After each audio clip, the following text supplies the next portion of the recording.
Welcome, everyone. This is the Music News at Noon from the Music Industry City Broadcast Network. We are going to be looking at music-related breaking headlines for today. Make sure you ping your friends into the room. You can also raise your hand as we go through our headlines if you'd like to join the discussion, or if you have comments about the headline that we are currently looking at. So ping your friends into the room so that you and they can both join the discussion. And feel free to raise your hand as we go through our headlines today, and chime in the chat if you're joining us on our video stream. You can watch on video stream by visiting our website, or if you'd like to follow along with our headlines as we read them today, you can also visit our website to follow along with headlines. Our website is musicindustrycity.com. We're going to be starting our countdown here shortly. Welcome to the room, and welcome to today's Music News at Noon. Hi, Angela. How are you? I'm great. Thanks, Eli. Happy Monday. Happy Monday, everybody. Excellent. I can't wait to get to today's headlines. All the music news that you care to listen to and discuss right here at the Music News at Noon. Thanks for joining us, and let's get started with our countdown.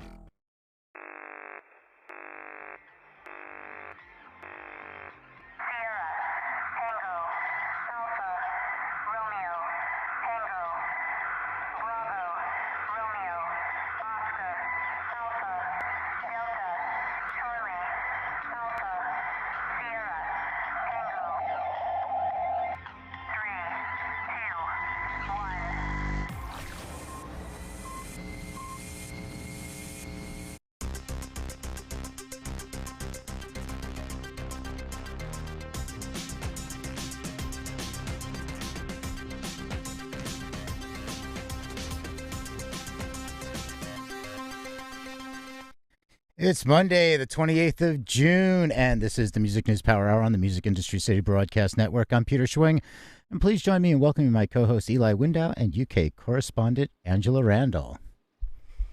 Happy Monday, everyone. Hello, hello.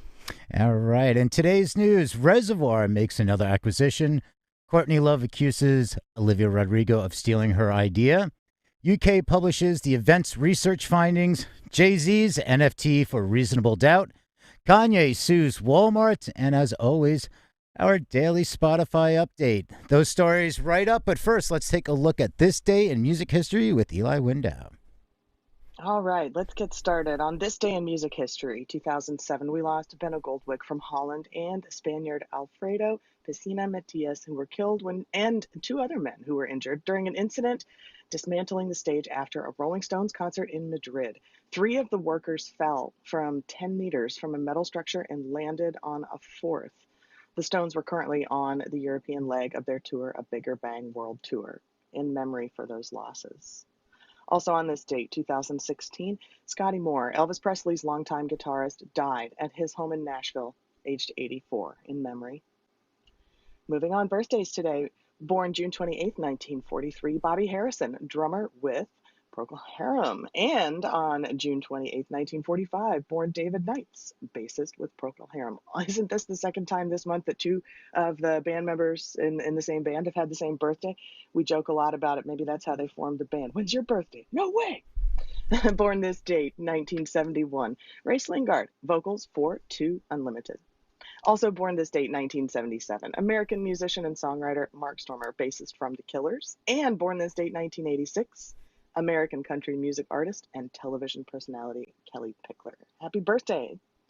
Moving on this day in history, June 28, 1975, American singer-songwriter Tim Buckley completed the last show of a tour in Dallas, Texas, playing to a sold-out crowd of 1,800 people.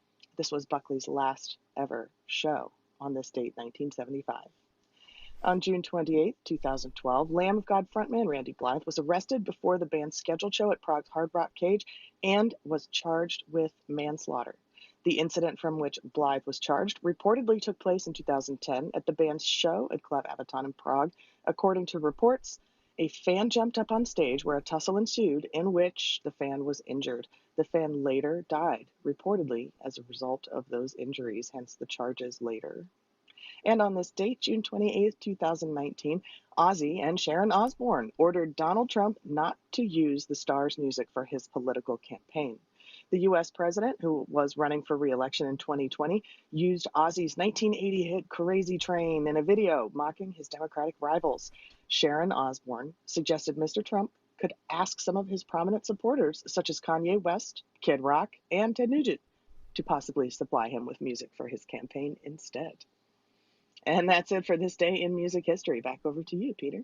All right, thanks for that, Eli. All right, and this is where we summarize the most essential news in the fast-paced music industry.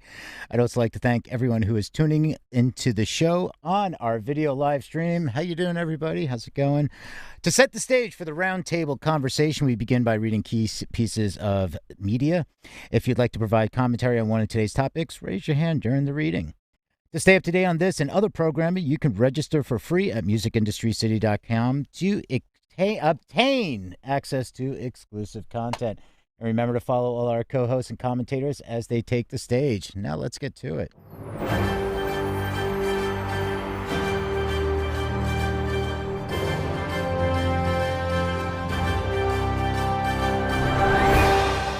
All right, and this first piece comes from musicbusinessworldwide.com. To access all the articles mentioned in today's show and throughout the week, visit musicindustrycity.com and click on the show note graphics. Well, what's a week without another catalog acquisition? This one starts off with Reservoir, back at it again, acquires the catalog of legendary pop producer Tom Werman.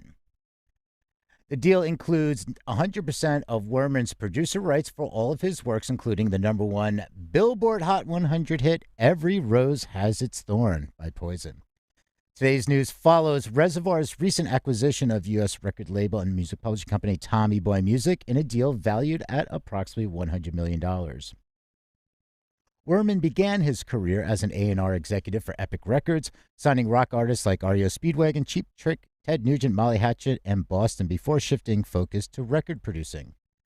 As a producer, he contributed to 23 gold and platinum certified records for artists and bands such as Mother's Finest, Ted Nugent, Cheap Trick, Molly Hatchet, and many, many more. In addition to Every Rose Has Its Thorn, some of Werman's productions include Poison's Nothing But a Good Time, Twisted Sisters' We're Not Gonna Take It, and I Wanna Rock, Motley Crue's Girls, Girls, Girls, and Cheap Trick's Surrender. Just as a side note, Surrender is probably one of my favorite all-time rock songs. Werman said it's gratifying to make this agreement with Faith Newman and the Reservoir team, who genuinely care about my work, and I'm glad to have found such avid supporters.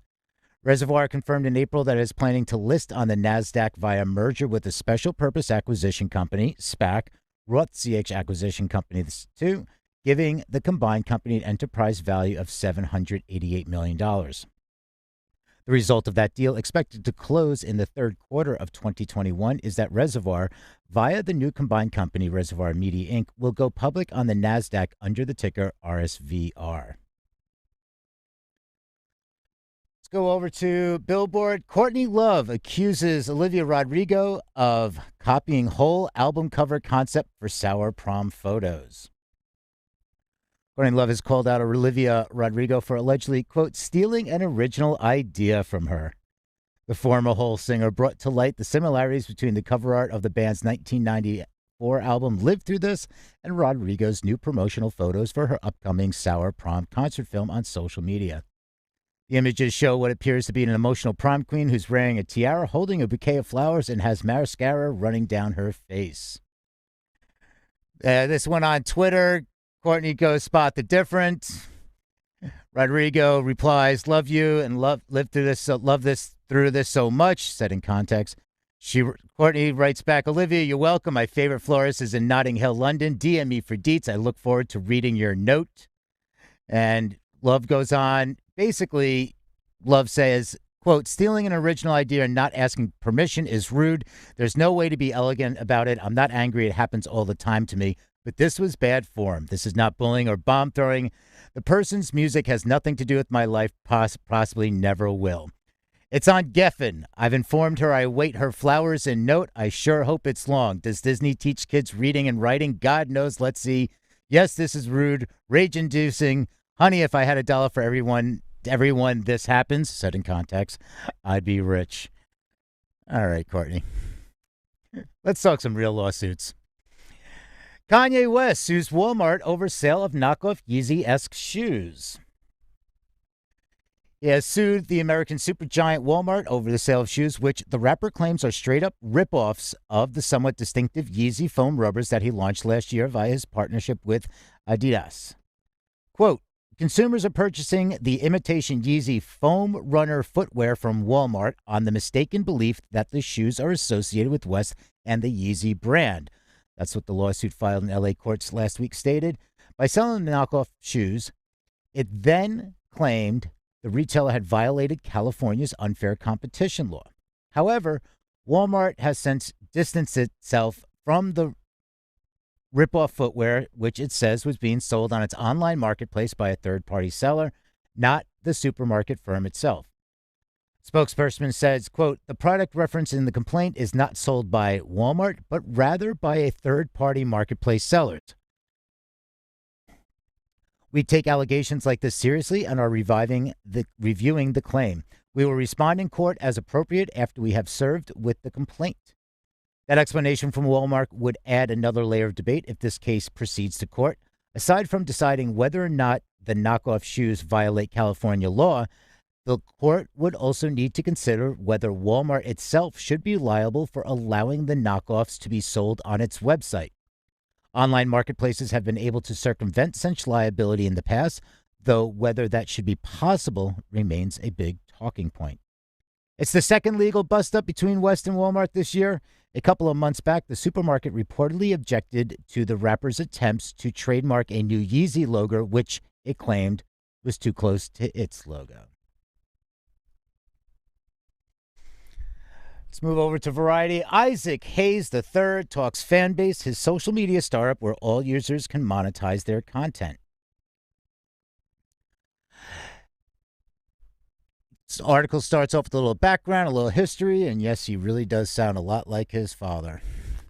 Yet he might be making his biggest splash yet as an entrepreneur with Fanbase, a photo, video, audio chat, live streaming, and long-form content app that enables users to monetize their posts by gaining subscribers who can also donate money in form of loves that they purchase on the platform subscription store. Rather than trying to attract big money investors, a challenge for many black-owned businesses, particularly in tech, Hayes instead raised more than $3.5 million in micro donations with over 5,000 investors, including Snoop Dogg, Charlamagne the God, and Real Housewives star Kandi Burruss. Hayes said the inspiration for Fanbase, which was founded in his home base of Atlanta late in 2019 and has nearly 50,000 users and a $23.5 million current valuation, struck when he saw how much time and effort people were putting into their social media videos without getting substantive compensation.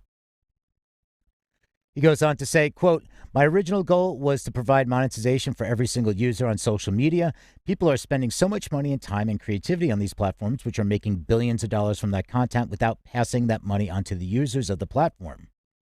My inspiration came from a young creator who had gone viral by dancing in a Spider-Man costume. He can't monetize Spider-Man, but he could monetize his dancing. So why wasn't there a platform where people could give him money? Sure, there's Patreon and OnlyFans, but they're not community-driven platforms, and we are. While some have described Fanbase as a, quote, black clubhouse, referring to the popular audio platform, Hayes feels that description is far too limiting. Quote, Fanbase is a platform. It is not a black social media platform. He continues, I'm in the same position that Twitter, Instagram, and Snapchat were in, a seed-funded social media platform with the ability to scale, and I'm a black founder. But I keep in mind the equality of every user. It is an even, level playing field for everybody. Has Yeah, I anybody think checked it's out this platform? I was just going to say, Peter, I've actually downloaded and used the platform. I think what the way Isaac stands, sort of aside from a lot of the other developers, is that while he's very proud of being a black-owned businessman and that he's managed to grow this platform, from nothing really, and through those micro donations, he doesn't, like he said in the article, he doesn't position it as an exclusively quote black clubhouse. I don't think that was his plan.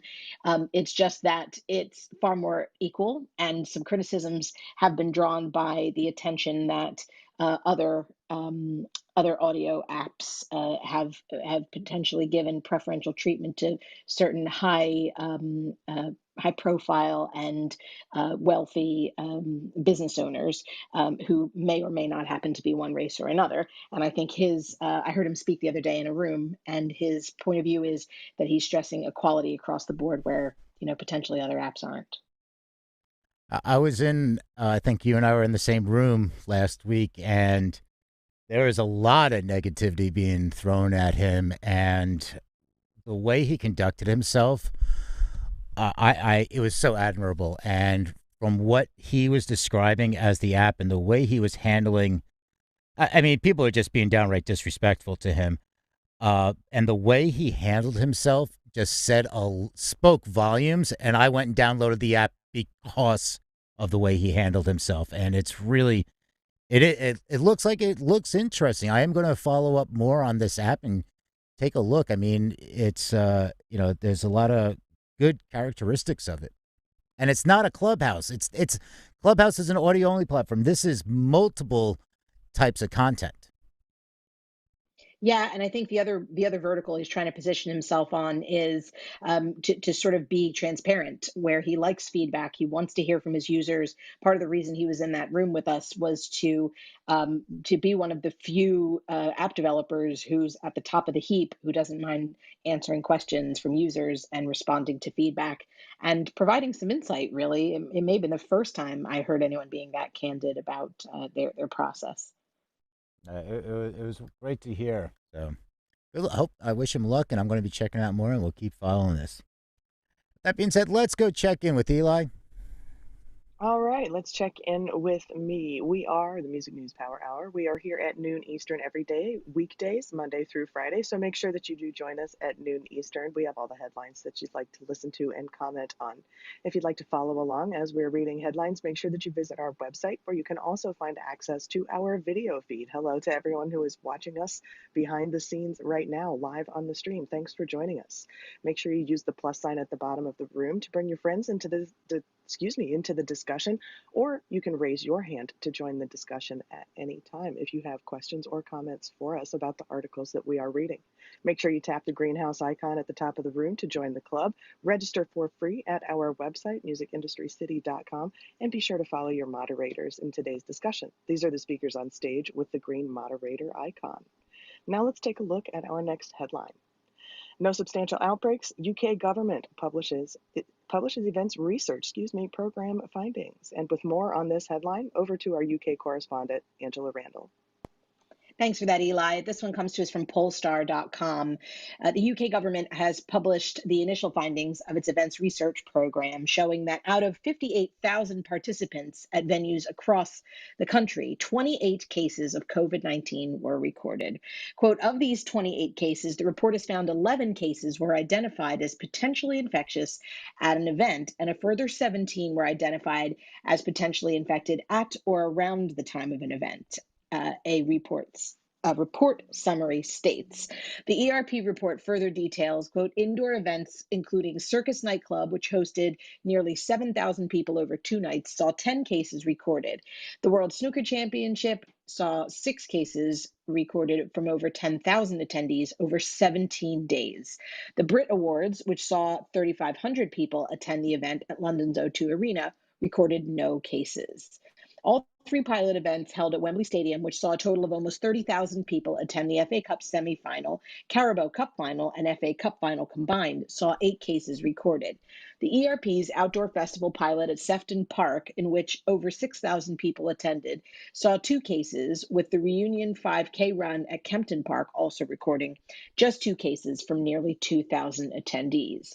These findings conclude the first phase of the ERP. Some Euro 2020 matches at Wembley, as well as a download festival pilot, have been part of the second phase, which is currently being evaluated. Latitude Festival in July, with a full capacity crowd of some 35,000, has already been confirmed as taking part in phase 3. The numbers lead government to conclude that both indoor and outdoor events carry levels of transmission risk, especially at, quote, pinch points where attendees may congregate for extended periods, and particularly inside, quote, large indoor events with high crowd density and proximity and poor ventilation, end quote, adding that nearly all CO2 levels recorded at the pilot events were within the bounds of reasonable ventilation benchmarks, with outdoor spaces clearly better for ventilation than indoors. Generally, high compliance with, with mitigation such as facial coverings, ventilation, testing, restrictions on food and drink, and social distancing / capacity caps all contributed to reducing transmission risk. The reported myths that low uptake of PCR testing before and after events meant evidence of direct transmission at events was challenging to determine. This goes on a bit, including some quotes from UK Culture Secretary Oliver Dowden, who's come under some hot water here in the UK as a result of holding back these results, many of which people were arguing meant that concerts and festivals were required to be canceled while sporting events could go on, despite the fact that most of the festivals were going to be held outside with plenty of ventilation and requiring face masks and other sort of precautions. If you want to find out more about this, by all means, read up on the rest of the article. It's very informative with a lot of detail that may reassure those who are planning on attending outside events. The more we conduct these sort of pilot events all across the world, really, the better of an idea we can get at transmission, the risks, and what precautions in front of and during the events can do to mitigate the risks. And of course, vaccination stands high on the level of what's recommended to keep the population safe. In the meantime, we'll keep you up to date with these sorts of things as they come about and as phase 3 continues. Back to you, Peter. All right, thank you for that, Angela. Yeah, I mean, a lot of people are, of course, disappointed. I think there is more of the outrage about the delay and the unknowing of when things will be opening up again and after, the 4-week extension. But on the other side of everything is, last week, was it Thursday or Friday? The UK recorded the highest number of COVID cases in months due to this Delta variant. Yeah, I mean, it's important to recognize the difference between cases and deaths and severe hospitalizations. Mm-hmm. So, what we're proving is that the data as presented is suggesting that, yeah, it's still going to transmit, it is going to still be in the population, but the likelihood of it affecting people to the tune of requiring ventilators rather, and or hospitalization or eventually deaths is much more diminished as a result of the vaccines, the precautions we're taking, regular testing. So I think they're trying to strike a balance between returning us to about as much as normal as possible, but at the same time taking all the proper precautions so that we don't end up with another rise in cases or another or any sort of pressure on the NHS, which is really the overall goal. Right. All right. Well, hopefully everything will clear up sooner than later and you can get back out there. All right, we're going to move on and just talk a little bit more about the UK and a study that 51% of UK festivals have now canceled in 2021. Article starts off in Complete Music Update. More than half of the UK's music festivals that were set to take place this year have now been canceled, according to the Association of Independent Festivals. The trade body estimates that 51% of UK festivals with the capacity of more than 5,000 people have now decided not to go ahead in 2021. Meanwhile, 78% of those yet to cancel are unsure if they will be able to take place as COVID restrictions extend, but are holding on to the last possible moment before making a decision. A key concern remains the lack of state-backed cancellation insurance. With no such insurance available on the commercial market, several governments around the world have stepped in to provide a safety net to its large-scale events, but the UK government has resisted calls for such a scheme. This has led to festivals that were due to take place in late July, August, and September after the current date when COVID restrictions could lift, July 19th, to cancel their 2021 editions because, without insurance, they can't risk having to call off the show at the last minute, having already laid out for much of their production costs. At this stage in the year, says the AIF, its members have spent an average of £451,000 on planning for their 2021 editions, although actual money spent ranges from £5,000 to £4 million. On average, organizers have spent 25% of their total costs. The CEO, Paul Reed, says this is a milestone that nobody wanted to reach. Unfortunately, it has seemed inevitable for some time now, thanks to the government's inaction and refusal to give organizers any kind of safety net that would allow them to continue to invest in their businesses and the supply chain with confidence.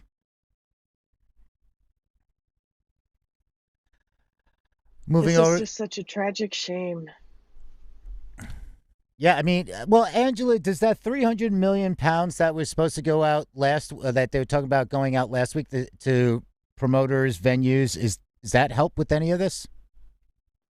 From what I'm hearing, it seems like it's kind of being allocated to people who have already canceled and have submitted their paperwork stating that they didn't make any substantial investments because they were following the guidelines.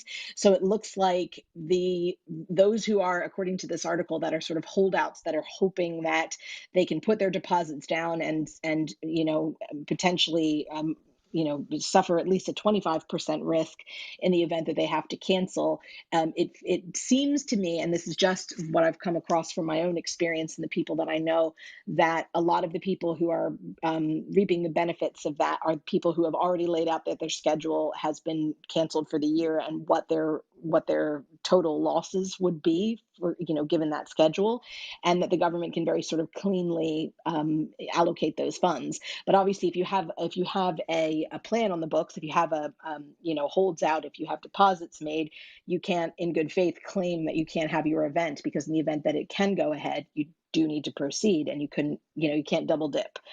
So it looks like it's either cancel early and just take the government's assistance, or hold out and potentially get to have your festival, but it's up to you if you want to risk it. That seems to be what I'm hearing is the way it's working. Right. Yeah. I mean, one of the things that's happening here in the States is, especially with the SVOG not rolling out in time, is that it gives leverage. The larger AEG and Live Nation have leverage that they can make deposits for artists, where smaller venues cannot even secure an artist for the fall. So they're hoping, hey, we can open up in the fall, but guess what? We can't secure any top level, high enough level artists that will help fill our venue to capacity that we need. So it's the catch 22. And as an artist looking at that potential and that possibility, the force majeure contract will not cover your travel necessarily, and so the deposit is critical. Your airline miles that you had, your airline carryover tickets from 2020 might not still be good for booking anymore if you're the artist, and so you're depending on that deposit to get yourself to the gig. And if the deposit can't be secured, then no matter how much you want to play the gig as an artist, it just might not make sense. And so the deposit makes a huge difference. It makes a huge difference. There's one last thing I wanted to say about this too. There are a lot of studies. I think we covered it last week here in the news, that there are a lot of studies that have been done that are survey based, and they're asking consumers, would they still be willing to go to certain events, whether it's festivals, indoor theater shows, big gigs in big box arenas, that sort of thing. And the government is sort of relying on the responses of those people to gauge whether or not they'll even be able to have full capacity events once they actually are allowed to. So they're sort of trying to predetermine whether or not they're going to have some kind of subsidization fund for just sort of lack of interest, or lack of risk, I guess would be the way to take it. Because if you obviously expect an event to sell out for 10,000 or 15,000 people, and really only eight or 9,000 decide to take the plunge and attend the event, where it will have otherwise sold out, if the reason that they didn't want to attend is because of fear of transmission or fear of contracting COVID or what have you, then that's a real issue. And without having insurance, there's all sorts of issues that arise from that, about gray areas. So again, it's a lot to take in, and they're sort of sifting through it, one step behind, unfortunately. That's unfortunate. All right. Well, let's talk about some good news in the fact that there is a festival that is happening, and that is Puckle Pop, which is moving forward in 2021 despite Tomorrowland's cancellation. Tomorrowland 2021 was officially canceled after weeks of uncertainty, but another major Belgian music festival, Pukkelpop, is a go. Just an hour drive from Tomorrowland's festival grounds in Boom, Belgium, is the city of Hasselt, where Pukkelpop is scheduled to take place in August. The mayor reportedly has, quote, full understanding of the decision made by the mayors of Boom and Rumst concerning Tomorrowland. However, he has granted permission for Pukkelpop to move forward as planned. Quote, each mayor decides autonomously about their own territory, he shared. He also went on to say, we made this decision based on our own evaluation after discussions with experts, which made us say we have the confidence that we can do this in a safe way. Thus, Pukkelpop is set to take place over August 19th through the 22nd.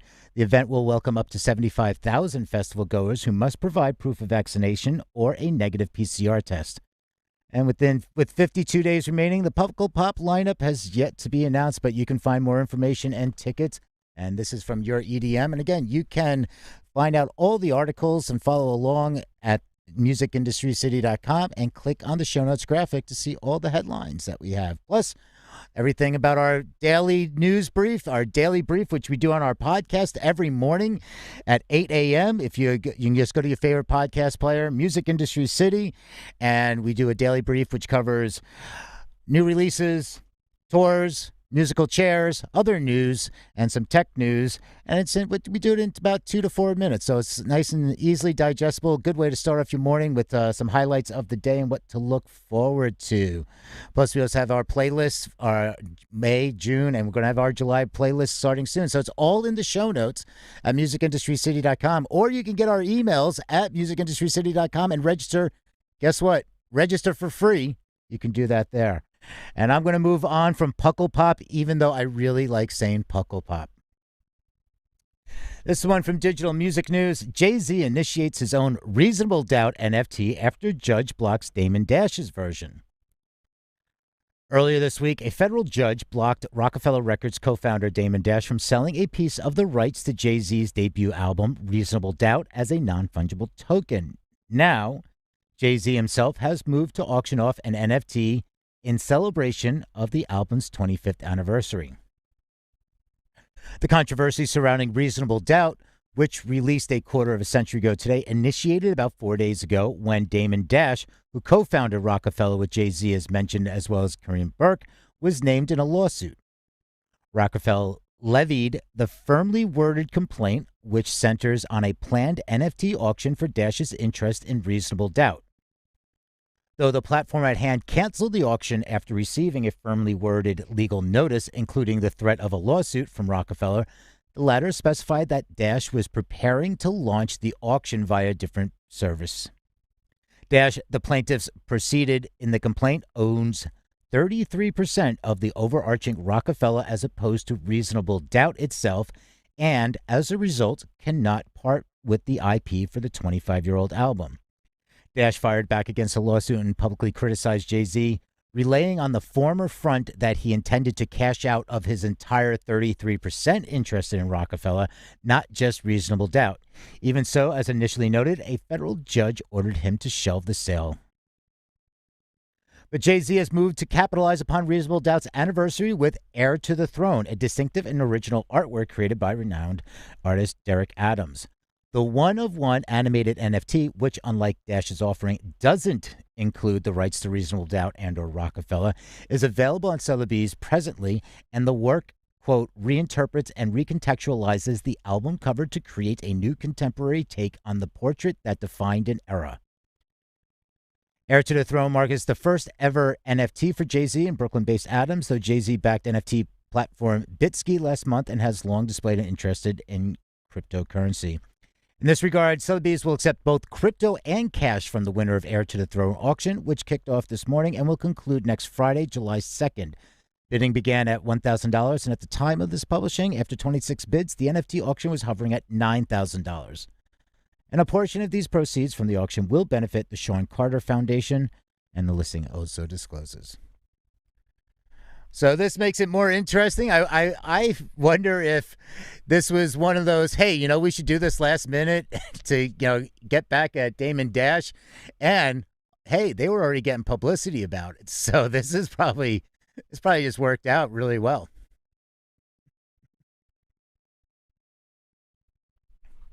So we're going to talk a little more on the tech news side here. Amazon buys Art19, a podcast hosting and ad company. Oh, it's not just Spotify. It's not just Apple. Amazon, they've been at it too. Amazon has snapped up Art19, which provides tools to podcast creators and publishers for hosting and serving ads, audience targeting, and measurement as the e-commerce colossus continues to build out its podcasting footprint. Terms of the deal were not disclosed. Amazon's acquisition of Art19 comes after it bought podcast network Wondery in a deal reportedly valued at $300 million. Art19 will be housed under Amazon Music, which is also where Wondery is situated. And they go on to say, we're excited to announce that Art19 is joining Amazon. The company said in a statement, Art19 is an innovative company that enables podcast creators to manage, distribute, analyze, and monetize their work, and we're thrilled to have them on the team.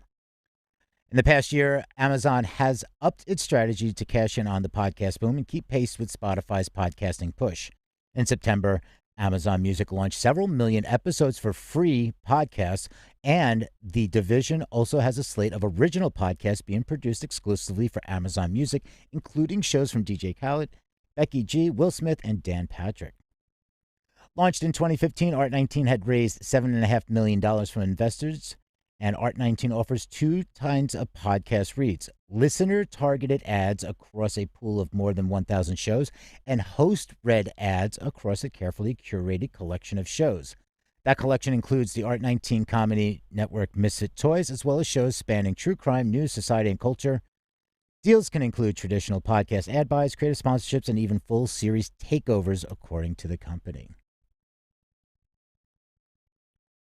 And those messaging apps, well, if for those are on Telegram, you can now have group video.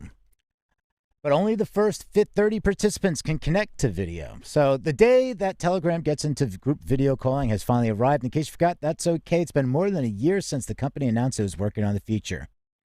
In its newest blog, Telegram said that its app's latest update would enable group video calls on all devices, including tablets and desktops.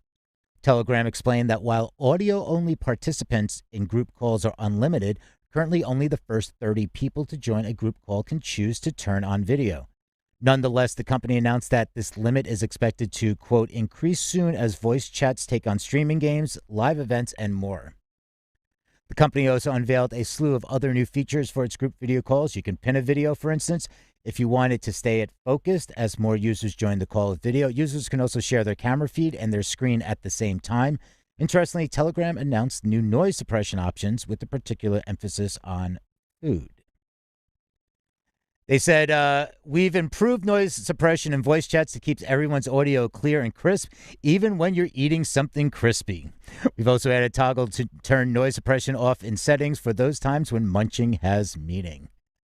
You can eat all those chips, smack away, and be part of the call on Telegram. Got a munch mute. All right. We're going to talk quickly more, since we're on the video tip. Zoom rolls out new rooms and chat features in the latest platform update. So Zoom on Tuesday announced a series of feature updates that are aimed at streamlining the Zoom experience and making the platform better optimized for hybrid work environments. The updates include a new user interface for Zoom Rooms and Zoom Phone, simplified chat management, and improved chat organization. So, launched 2 years ago, Zoom Phone is an enterprise-focused communications platform that complements Zoom Meetings, Zoom Chat, Zoom Rooms, and Zoom Video Webinars. Available on the Zoom Pro tier, and as a bolt-on, the cloud service can be used for domestic calls, for central telephone management, call routing, and contact center operations. So it goes into a whole bunch of things here. It gets a little more technical detail, but if you're a Zoom Power user, this might be of interest for you. And again, this is from ZDNet, and you can find all the articles at musicindustrycity.com. When you get to musicindustrycity.com, just click on the show notes graphic. I'm going to tie this one in as we were talking about calls. This is not necessarily music industry centric, but many will be pleased to hear this. This is from CNET. Robocalls are out of control, but that could change after June 30th. Voice providers have just days to implement the stir-shaken tech designed to curb annoying and costly robocalls. A big deadline in the fight to beat back those annoying robocalls is coming June 30th. As of that date, every major voice provider in the U.S., including phone companies AT&T, Verizon, and T-Mobile, and cable provider Comcast, will have to implement a technology called Stir Shaken. That's good news for everyone whose phone has been jangling with bogus phone calls involving health-related scams, expiring car warranties, and fake banks offering non-existent interest rate discounts for credit cards. For years, the scourge of illegal robocalls has plagued the public. It's the number one consumer complaint and a top priority at the FCC. U.S. consumers have received just under 22 billion robocalls in the first 5 months of the year, on pace to hit over 52 billion robocalls for the year, according to UMail, a company specialized in blocking robocalls. Robocalls use automated dialers and recorded messages. And, to be fair, not all robocalls are bad and annoying. Some businesses and public entities use robocalls to communicate important information. For example, your pharmacy might use an automated recordings to tell you your prescription is ready to be picked up, or your kid's school may be alerting you to a snow day. These are legitimate robocalls, and they require that consumers sign up to receive them. Then there are the legal robocallers. Because robocalls are cheap to make, they've been exploited by scammers all over the world who use them to defraud billions of dollars from Americans every year. The problem has gotten so bad that many of us don't answer the phone when it rings, especially if it's an unfamiliar number on the caller ID. All too often, scammers disguise their phone numbers to trick people into answering. And to end these annoying and costly calls could be on the horizon thanks to the implementation of Stir Shaken, which will require voice providers to verify where the calls are coming from. That's where the FCC's June 30th deadline comes in. It goes into a lot more details here, like what is caller ID spoofing, it's like, etc. It talks about Stir Shaken, which, I don't know, I think that's the worst name for something since Spotify launched Car Thing. But it is, STIR stands for Secure Telephone Identity Revisited, and Shaken stands for Signature-Based Handling of Asserted Information Using Tokens. I know you'll all sleep better tonight knowing that bit of information. I just thought this was nice that hopefully we can not have, all these scam calls, especially while we're on Clubhouse. And with that being said, let's check in with Eli. Big green dot, it's the spot. It is time for our Spotify spot. Spotify spot. This is the portion of our show. Pardon me. It is Monday. My tongue can't wake up today. This is the portion of our show where we look at streaming technology and music and breaking news. But first, I want to take a look at our weather update for all of our listeners and viewers. Hello to everyone on stream. Taking a look at your weather update, make sure that you grab an umbrella because here comes the rain again, falling on your head like a memory. Watch out for gray skies today. And over to you, Peter, for today's Spotify spot. Right on. Thanks for that, Eli. Is Spotify karaoke coming soon? New patent reveals karaoke features. Once again, Spotify is throwing out, putting some patents through, and you never know what's going to happen. So Spotify starts off as evolving to become more than just a music streaming platform, which I have been saying for I don't even know how many years, but Spotify karaoke may be coming soon. All right, and this is from Digital Music News. Last year, Digital Music News brought news that Spotify is working on a karaoke feature. Reverse engineer specialist Jane Wong found references to the in-app karaoke mode. The feature allows users to turn the vocals of songs that are listening to up and down with on-screen lyrics at play. Spotify did not confirm or deny its plans to bring a karaoke mode to its app after the news broke. But the move wouldn't be surprising considering Twitch closed its Twitch Sings app in January 2021, which Amazon announced the closure of the online karaoke app by saying it would, quote, invest in broader tools and services that will help support and grow the entire music community on Twitch.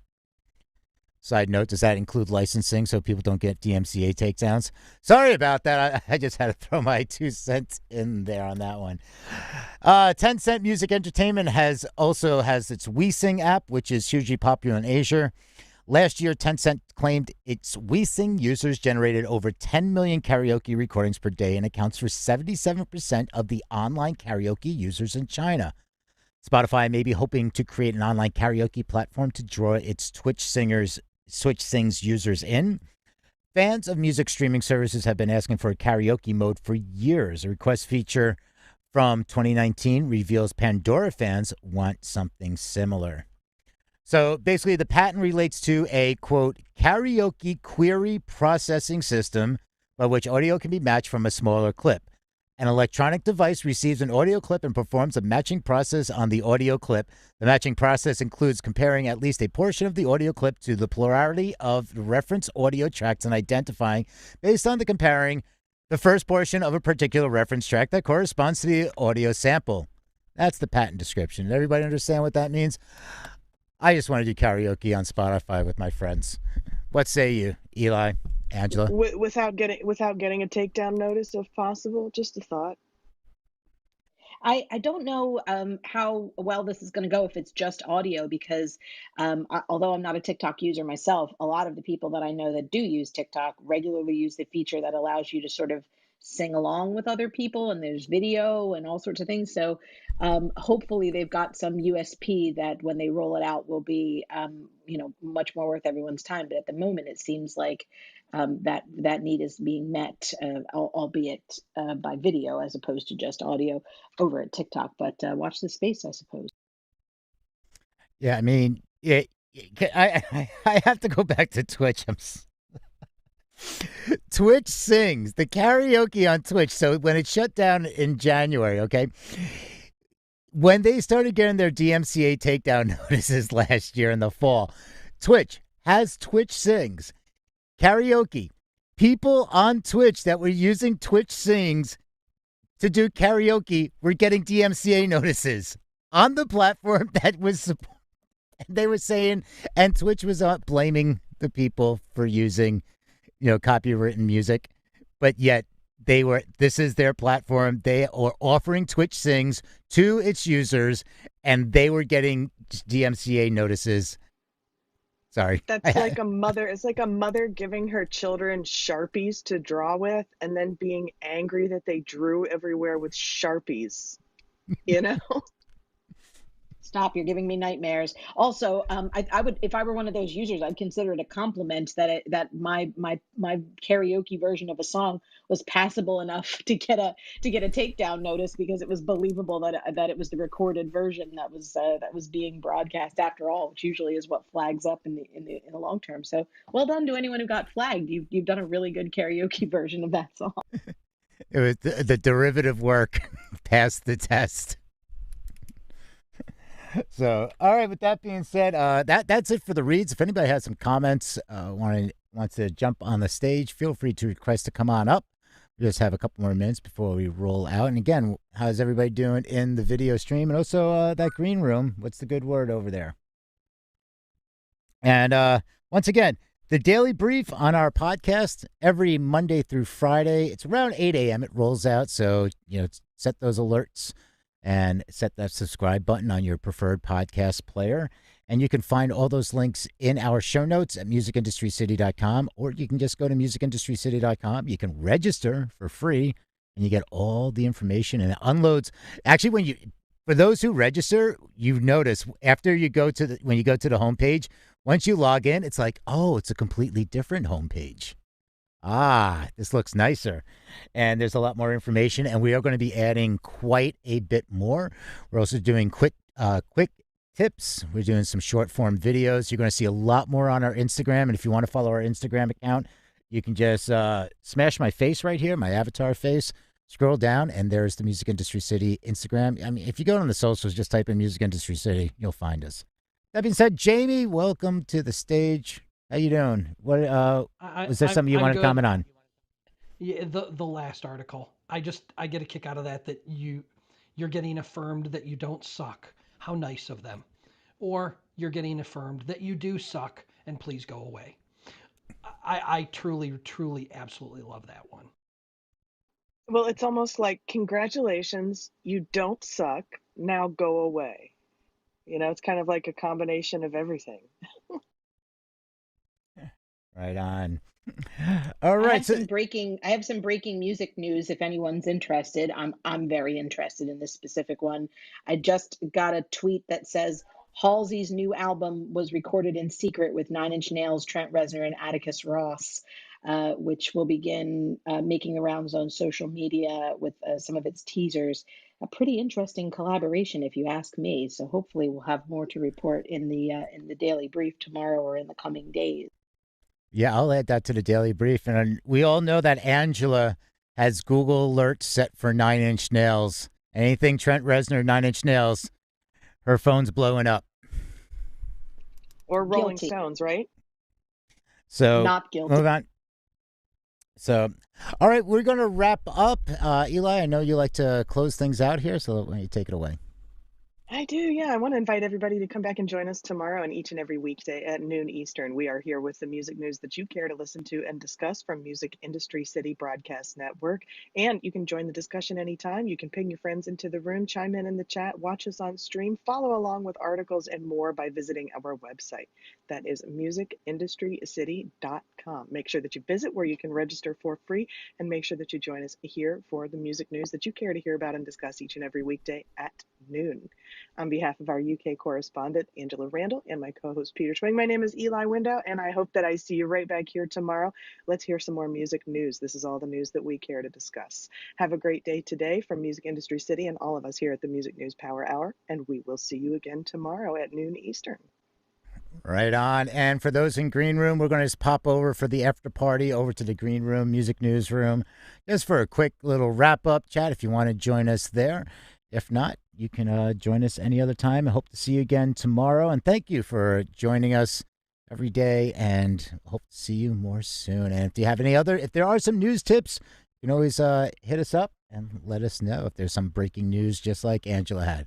All right, everybody, thank you. Have a great day, and we'll see you tomorrow. Cheerio. Cheerio. It's great to see you all. I hope you have a wonderful day today.